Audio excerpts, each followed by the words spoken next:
Hey everyone, today's video we're going through Phoenix Fire Nests. Going to show you exactly how you can earn $140 a day with one of these nests, which is roughly $4,200 per month. We're going to cover everything, including how much it costs to set it up, the tokenomics, the team, the daily rewards, the sustainability, and we're even going to set up a fire nest right here in this video. So we'll start with the most important things we need to know, the setup costs and the ROI time. It's going to take 10 fire tokens to set up a fire nest with this project, which is actually called Phoenix Community Capital. That is going to cost you, at the time of recording, $6,230.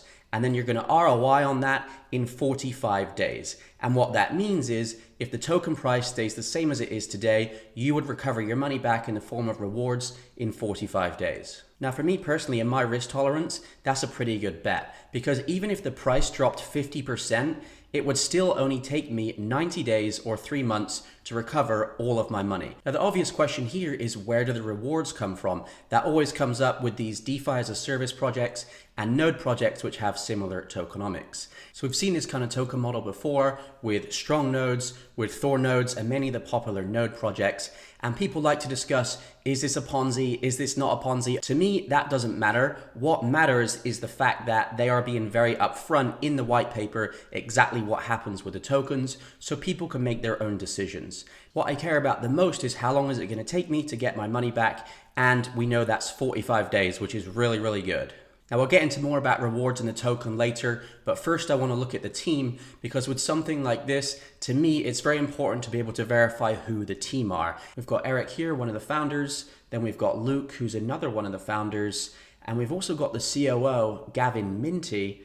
And if you're working for a blockchain company that deals with NFTs, is there any better name than Gavin Minty? Gav's even shilling the fire token on his public LinkedIn to 3,000 followers as well. Love it. So now we've covered the very basics about the cost of rewards, and we've seen that the team are public. Let's run through a quick node setup before we dive into the project further. If you do like these crypto passive income videos, please do hit the like button on this video. It helps me compete with all of the clickbaity, trashy videos that fill up crypto YouTube. So any likes, massively appreciated. Now, Phoenix Fire Nests are on the AVAX network, so we're going to need to go to either Pangolin or Trader Joe DEX. You should make sure you use the links from their homepage, and we're going to buy some fire tokens, and we're going to need 10 fire tokens to set up a node, and we can buy those with Avalanche. Just remember to keep in mind that projects with these tokenomics are always risky, and my number one priority is recovering my initial investment so I can basically get a free roll and get profits coming in, not being worried what happens to the project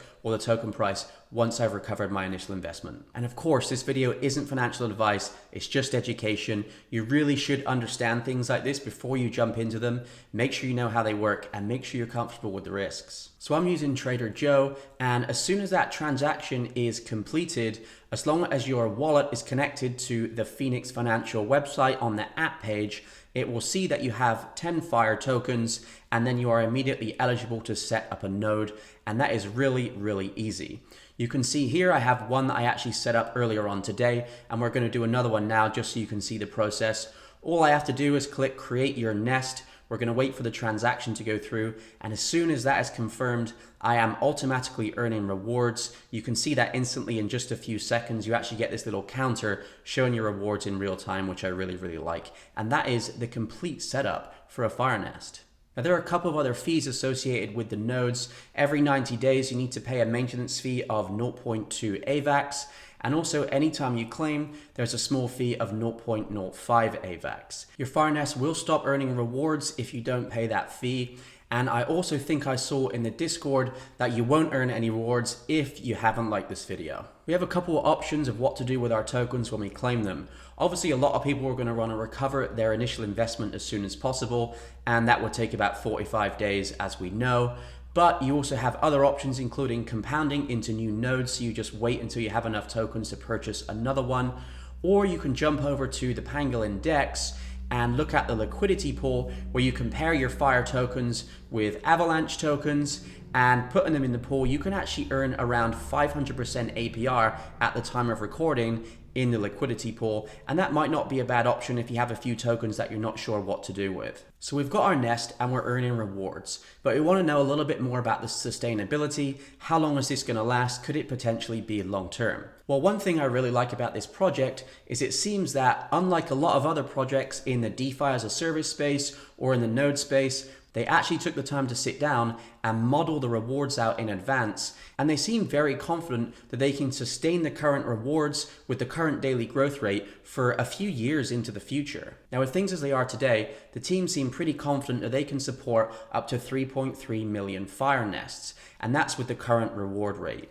And that's pretty encouraging because as of today, there are only 19,000 fire nests currently up and running. Obviously, no one knows what's going to happen and things can change instantly in crypto, but I do like this team's approach to looking at the sustainability and planning out into the future. So we know that 2 of the 10 fire tokens that are used to set up a nest are actually put into the community investment pool, and a lot of that is used to make seed investments or incubator investments in crypto projects. Obviously, the idea is to get into things super early, the projects then blow up, and then Phoenix can actually take that profit, put it back into the treasury, use it to either grow the treasury or to pay out more rewards in the future. And they have a couple of these that they've funded already. One is a DEX, one's an NFT related investment, and they also have a couple of games in the works. I believe they're play to earn games where the fire token would actually get some extra utility by being an in-game currency. And as well as the crypto incubator projects, they will be using treasury funds to make some more traditional investments in crypto to generate yield and ROI for the treasury, and also offline, kind of outside of crypto, real world asset investments as well, which I don't have information yet, but I'm pretty interested to see what those could be. So they do have big plans to increase sustainability, increase revenue for the protocol outside of people just coming in and buying new nests. Now, Phoenix Fire Nests do actually have NFTs you can buy. I think we all know that was Gavin's idea. You do need to be a fairly big investor. 10 fire nests for the bottom level NFT and 100 fire nests for the top level NFT. And basically that gets you a higher reward rate so you can ROI quicker. You do need to be a bit of a whale to get these, so I'm not going to cover them right now, but they are there if you want to learn more. Now, I know these types of projects are inherently high risk. I feel pretty good about jumping into fire nests and I'm glad I did it. But if you want to learn about other crypto passive income opportunities that I believe are the most sustainable and where I have the majority of my portfolio for generating yield, just watch the video on the screen right now. It goes over in detail my top 3 passive income strategies in crypto for 2022.